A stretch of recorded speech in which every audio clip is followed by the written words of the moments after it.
Terekam drone bawa senjata laras panjang. 3 anggota KKB tewas saat baku tembak dengan TNI Polri. 3 anggota kelompok kriminal bersenjata atau KKB dilaporkan tewas dalam baku tembak dengan TNI Polri di Ilaga, Kabupaten Puncak, Papua Tengah. Peristiwa itu bermula ketika aparat gabungan TNI Polri melakukan pengejaran KKB yang menembak seorang tukang ojek, Irwan, di pertigaan Jalan Kimak, Distrik Ilaga, Kabupaten Puncak, Papua Tengah.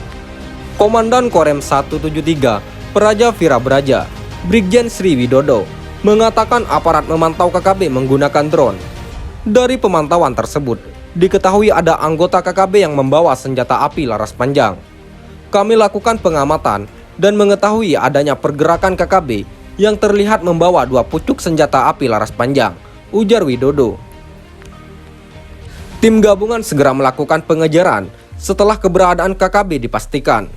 Setelah dipastikan keberadaan KKB, tim gabungan berusaha mengejar mereka yang sedang berusaha melarikan diri, katanya. Aparat TNI Polri kemudian melepaskan tembakan terukur yang menewaskan 3 anggota KKB. 3 orang KKB kami berhasil lumpuhkan. Mereka bertiga ini yang terlihat melalui drone membawa senjata laras panjang, ujar Widodo. Widodo menjelaskan, 2 jenazah dari 3 anggota KKB dibawa lari oleh rekan-rekannya. Sementara 1 jenazah dievakuasi personel TNI Polri, Mapolres Puncak. Jenazah yang berhasil kita amankan hanya 1 orang, namanya Enius Tabuni. Sedangkan 2 jenazah KKB dibawa oleh rekannya, terangnya. Adapun jenazah Enius Tabuni kemudian diserahkan kepada pihak keluarganya dan dilakukan tradisi pembakaran. Kronologi penembakan tukang ojek diberitakan sebelumnya, seorang tukang ojek bernama Irwan tewas ditembak kelompok kriminal bersenjata atau KKB di pertigaan Jalan Kimak, Distrik Ilaga, Kabupaten Puncak, sekitar pukul 09.20 WIT.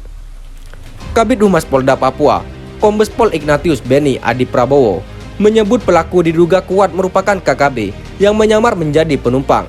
Beni mengatakan penembakan tersebut berawal saat korban mengantarkan pelaku ke pertigaan Jalan Kimak. Saat sampai di tujuan, korban menunggu pelaku untuk membayar ongkos ojek. Ketika itulah, pelaku tiba-tiba mengeluarkan senjata api dan langsung menembak korban. Tiba-tiba pelaku langsung mengeluarkan senjata api laras pendek, jenis FN, berwarna hitam dan menembak korban dari arah belakang korban sebanyak 1 kali, kata Beni. Penembakan tersebut dilakukan oleh 2 orang, 1 pelaku yang menembak korban dan satunya yang membantu pelaku pertama untuk menembak korban, ungkapnya. Beni mengungkapkan, korban sempat dievakuasi TNI Polri ke Puskesmas Ilaga untuk mendapatkan perawatan medis. Namun sayangnya, nyawa korban tak terselamatkan. Jenazah korban akan diterbangkan ke kampung halamannya di Sulawesi Selatan.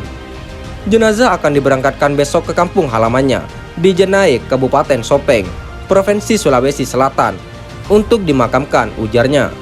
Sementara itu, saksi yang melihat peristiwa tersebut langsung berlari untuk mengamankan diri di rumah Kepala Dinas Sosial Kabupaten Puncak.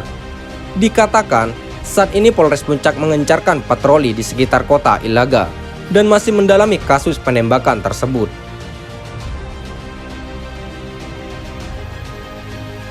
Geng KKB salah masuk Honai, kaget bukan kepalang, gerombolan terkapar di tangan prajurit handal.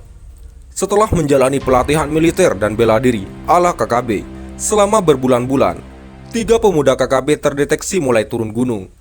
Kemungkinan untuk menghilangkan kejenuhan setelah berbulan-bulan menjalani aktivitas yang membosankan. Para pemuda tanggung ini belum menyadari, dari awal direkrut KKB sampai aktivitas sehariannya di kandang KKB, sampai saat turun gunung, pihak berwajib terus memantaunya melalui beberapa informan yang terpasang di kandang KKB sendiri.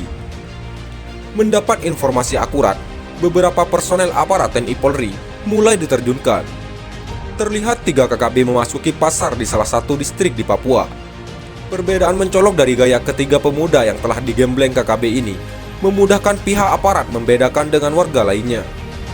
Dengan rasa percaya diri yang teramat tinggi, ketiga pemuda KKB mulai menuju kios yang ada di area pasar tersebut.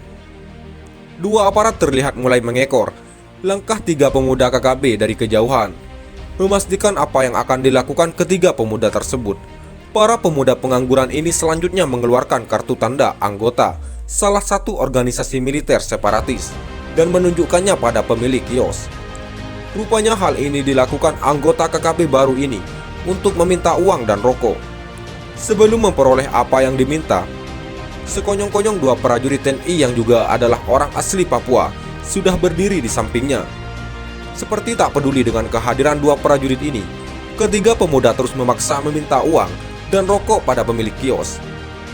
Kedua prajurit menegur dan memperingatkan ketiga pemuda ini secara baik-baik untuk tidak melakukan pemalakan. Bukannya takut melihat 2 prajurit bersenjata ini, justru anggota KKB ini malah menantang duel dengan tangan kosong. Tak ingin beradu mulut dan jadi tontonan banyak warga secara halus, prajurit menyuruh ketiga pemuda sok jago ini untuk meninggalkan area pasar. Ternyata tak mudah menyuruh para pemuda bengal ini keluar dari area pasar. Kedua prajurit berinisiatif memancingnya dengan keluar area pasar terlebih dahulu.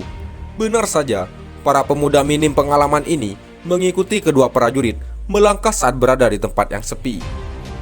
Menunggu ketiga pemuda mendekat, salah seorang prajurit memilih duduk, menghisap kretek kesukaannya, sembari memperhatikan rekannya yang mulai melepas rompi serta senjatanya. Saat ketiga pemuda mulai mendekat, tanpa babi bu, sang prajurit mengeluarkan pukulan dan tendangan andalannya. Hanya sekali gebrak, 2 KKB glosor tak sadarkan diri, mencium tanah padas. Melihat keahlian bela diri prajurit yang tak pernah dilihatnya selama digembleng di markas KKB, satu pemuda KKB berusaha kabur menyelamatkan diri. Tapi sayang, usahanya sia-sia. Sang prajurit handal berhasil mencengkram pundaknya dan satu bantingan berhasil melumpuhkannya. Ketiga anggota KKB ini tak menduga yang dihadapi adalah prajurit berkemampuan bela diri tinggi. Mereka mengira kemampuannya sudah cukup mumpuni untuk menaklukkan prajurit TNI usai digembleng bela diri ala KKB di markasnya. Faktanya bela diri KKB tak ada apa-apanya dibanding ilmu bela diri yang dimiliki prajurit tangguh ini. Video tersebut melansir dari channel YouTube. Sekian dan terima kasih. Jika ada salah kata, kami mohon maaf. Jangan lupa like, komen, dan subscribe.